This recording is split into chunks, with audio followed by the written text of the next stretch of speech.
Онцгой байдлын цаг нэвтрүүлгийн ээлж дугаар эхэлж байна. Энэ удаагийн дугаартаа албаны шилдэг нохой 2019 улсын аварга шалгаруулах тэмцээнээс хийсэн сурвалжлагаар хүргэж байна. Энэхүү улсын аварга шалгаруулах тэмцээнд онцгой байдлын байгууллага төрүүлж аваргын цомын эзэд болсон юм а.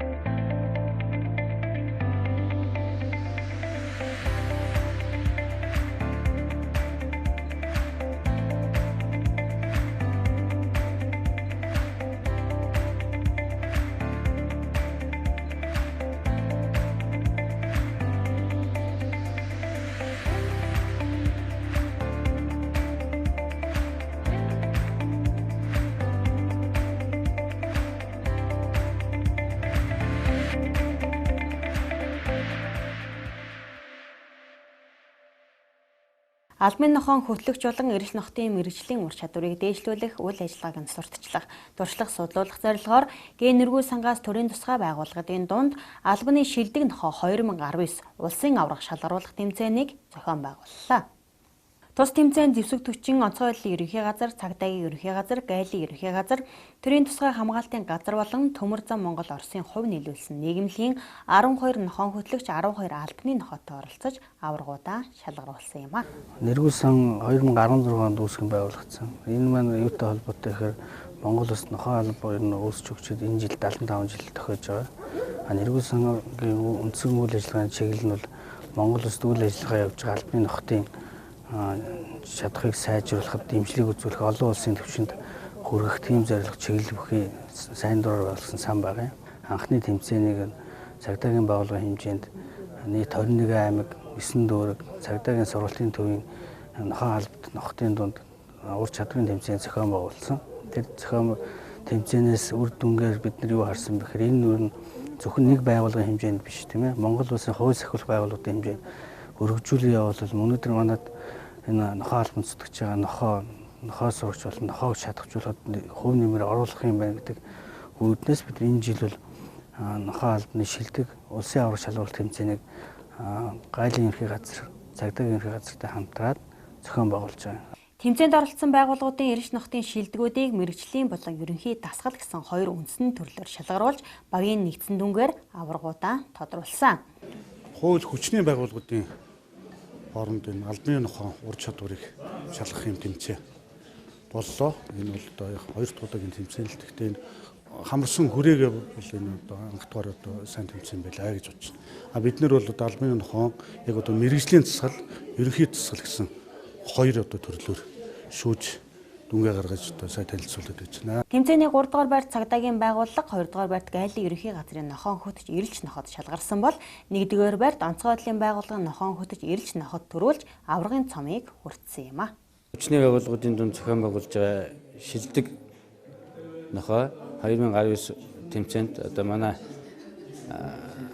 дэд ахлагч Мөнх Эрдэнэ, дэд ахлагч Хатанбаатар за өөрсдийн сургасан нохойтойгоо одоо тэмцээнд оролцож 1-р хайранд орсонд одоо маш их баяртай. Анх удаага эрэлж нохой албаны ноходын улсын аварга шалгаруулах 2019 тэмцээнд анх удаага оролцоод тэгээд багийн дүгээр 1-р хайранд орсондоо маш их баяртай байна. Нохооны хувьд бол Марта гэдэг дуудлагатай нохойгоо сая 6 сарын сургалтанд төгсөөд тэгээд нохоо одоо ер нь нийт 8 сарын хугацаатай л нохой баг. Албанд ашиглах нохооны ур чадвар маш өндөр байдсан байна тий.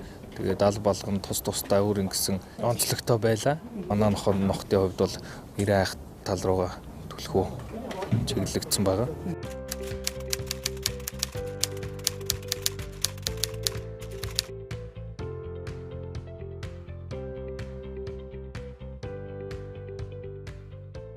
Сарын хөдөлмөрийн үр шимээ ингээм амсандаа үнэхээр их баяртай байна. Миний нохооны дуудлага нь Ферди гэдэг. Тэгээд одоо 3 нас үрж байгаа. Тийм нохоо байна. Ур чадвар гэвэл маш идэвхтэй өөрөө. Тийм тесрэлттэй, тийм идэвх сайтай, тийм сайн нохоо байгаа. Анх удаага энэ тэмцээнд орж үзэж байгаа болохоор ингээд бас их аим тийм айцтай байсан. Тийм за энэ дээр алдчихлаа да, тэн дээр алдчихлаа да гэсэн юмуд байсан. Гэхдээ өөр байгууллагуудын нохоо үнэхээр тийм өөр гэсэн тийм тусгай тийм чадвартай юм байна гэдгийг сайн мэдж авлаа. Яг хуу бид хоёрын хувьд бол яг албаныхаа чиглэлээр, эрийн ах чиглэлээр үнэхээр тийм мундаг байж чадлаа.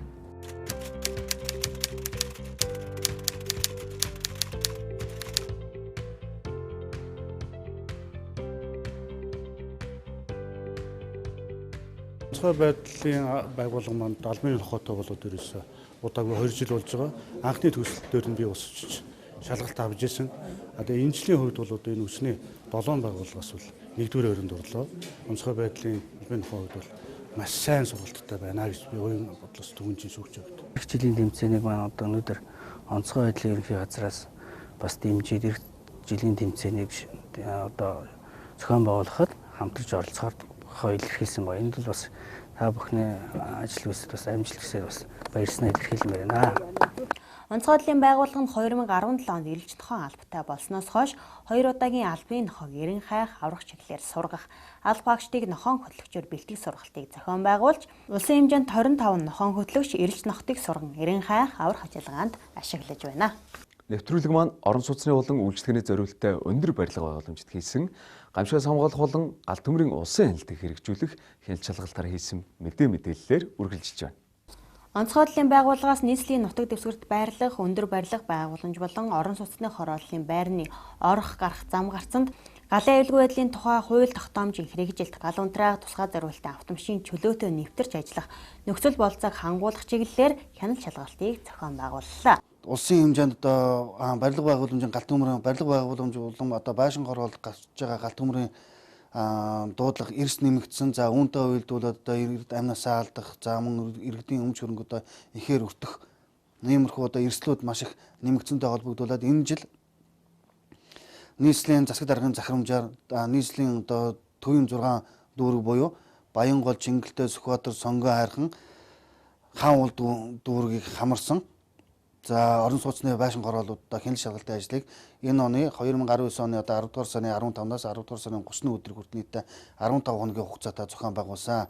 За хяналт шалгалтын ажлын хэсгийн бүрэлдэхүүнд онцгой байдлын ерөнхий газар, за цагдаагийн ерөнхий газар, нийслэлийн мэргэжлийн хяналтын газар, хот тогтчлт болон одоо холбогдох бусад байгууллагуудыг хамтарсан нийтдээ 52 албан тушаалтан орсон ийм одоо хяналт шалгалтыг томоохон одоо хэмжээний иж бүрэн хяналт шалгалтыг одоо зохион байгуулж ажиллаа.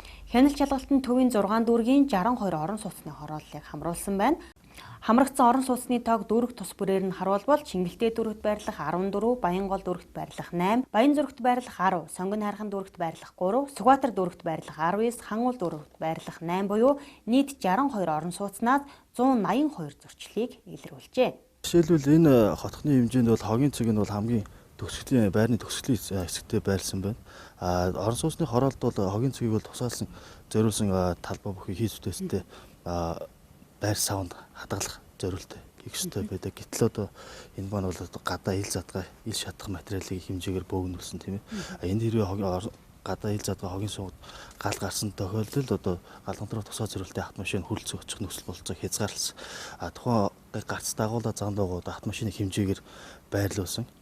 Гэх мэт зөрчлүүд нь бол нэлээдгүй хэмжээний хүндрэлийг бол дагуулж байгаа. Харин хяналт шалгалтын явцад илэрсэн зөрчлийг хуваар авч үзвэл нийт зөрчлийн 10% буюу 19 нь барилга байгууламж задгай агуулах галын гадна шат, гал унтраах автомашины усны их үсэрт хүрэх зам гарц, хонгол, нөхөн гарц нь автомашин явах бүрэн бололцоотой. Өвлийн цагт цас мөснөөс цэвэрлэгдсэн байнгын бэлэн байдалд байна гэсэн заалтыг зөрчсөн. 13% буюу 24 нь болцшгүй гал төмөр үед хүн эд хөрөнгийг нүүлгэн шилжүүлэх зам гарц дагуу аваар ослын гэрэлтүүлэг төлөвлөөгүй.